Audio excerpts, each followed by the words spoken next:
Balkan İş Adamları Dernek Başkanımız yanımızda.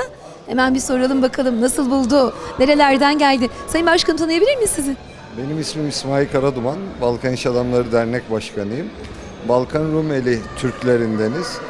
Dedelerimiz oradan gelmiş. Aynen Yörük Türkmen kardeşlerimiz gibi hepimiz bir araya geliyoruz ve ortak bir kültürü paylaşıyoruz. Bizim de bu şekilde gecelerimiz var. Bizim de bu şekilde halk oyunlarımız, kültürümüz, farklı dillerimiz, pek çok dil var bizim yöremizde. Pek çok farklı mezhep ve inanç var. Hepsi bir arada yüzyıllar boyunca yaşadılar. Aynı coğrafyanın farklı unsurları olarak hepimiz Anadolu'da buluştuk. Hepimiz bu bütün yapının birer küçük parçasıyız. Biz Türkmen kardeşlerimizle, Yörük kardeşlerimizle bir arada olmaktan çok mutluyuz. Bugünkü çalıştayla ilgili duygu düşüncelerinizi alabilir miyiz efendim?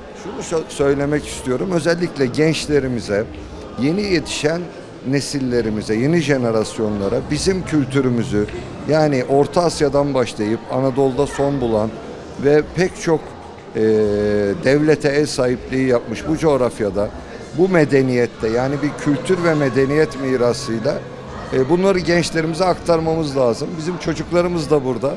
Onlar çok farklı geliyor tabii. Farklı bir çağda yaşıyoruz. İnternet çağında yaşıyoruz. Fakat bizi biz yapan değerleri de onlara öğretmek, onlara yaşatmak zorundayız.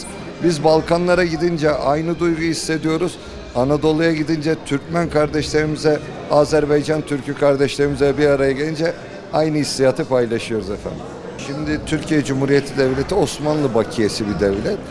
İçinde pek çok kültürü, pek çok farklı dini, dili, ırkı bir araya getirmiş ve bunları bir mozaik halinde yaşatmış bir yapı.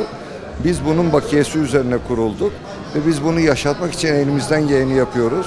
Kültür de bizi bir arada tutan bir harç gibi. Bunu da yaşatmamız gerekiyor. Unutmamamız, unutturmamamız gerekiyor. Biz Balkanlara gittiğimiz zaman ecdadımızın bize bıraktığı bu değerleri nasıl çocuklarımıza aktarıyorsak, Anadolu'da da, Rumeli'de de, Asya'da da, Yakın Asya'da da bu kültürü yaşatmak için uğraşıyoruz. Çok teşekkür ediyorum emeği geçenlere.